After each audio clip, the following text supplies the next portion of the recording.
Let the vision have its root in God. Let the vision have its root in God. Whatever you do, have its root in God means let God originate, initiate,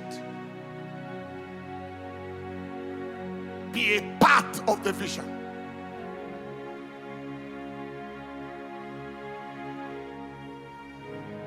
Let God be a part of your endeavor so it can be accomplished.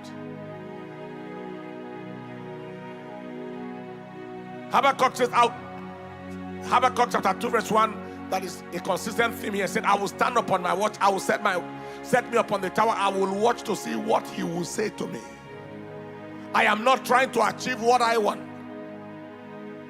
I am trying to accomplish something that God has in mind to achieve. Let the vision have a root in God. Let God be a part of the vision.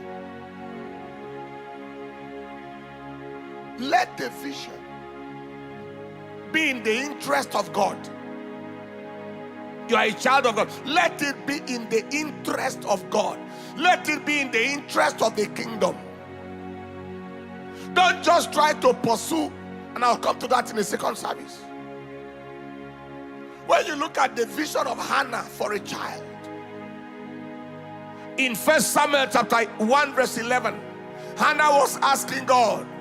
She vowed a vow and said, O Lord of hosts, if thou will indeed look on the affliction of thy handmaid, and remember me and not forget your handmaid, but will give your handmaid a child, a man child, then I will give him unto the Lord all the days of his life. That is, Lord, I have observed in your house that there is no priest. Eli is not doing well. The sons of Eli are not doing well. You need a priest, a prophet. I need a child. Give me that child and you will have that priest. The vision was in the interest of the kingdom. The vision literally had its root in God. And when it came to that point, God cannot deny himself. Psalm 122 and in verse 9, David had the vision for financial resources. He said, because of the house of God, I will seek prosperity. That is what one translation said. I want to seek money, not because I want to be like every other person, but I want to use this money to build a house. Can you give me that translation? For the sake of thy house, I'll seek thy prosperity. And he did that. And he said in Psalm, I believe Psalm 132, because for the sake of the house of the Lord, our God, I will seek your prosperity. That vision is rooted in God, in his house. That vision is in the interest of God. I'm not trying to be an earthly billionaire just because of having ordinary money like every other person. I need money for the house. Do you know that some of the crusades, one of the crusades, somebody were in a Sabbath crusade. When someone said, I want to take care of another crusade in so and so place, I have prepared so and so many millions, tens of millions to handle that crusade. Do you understand what I'm saying?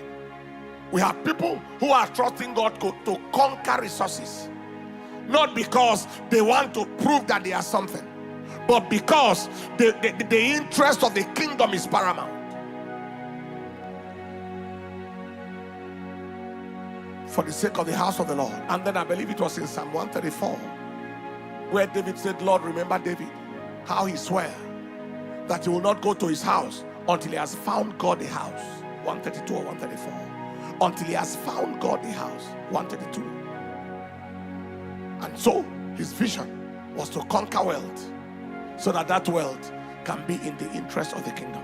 T.L. Osborne said, success in life is finding out what God is doing and doing it with him. Make the vision of God your vision. You can never fail. Find out what God wants to do. Do it with him. You can't fail. God wants a son, and Hannah discovered it. God wanted a priest.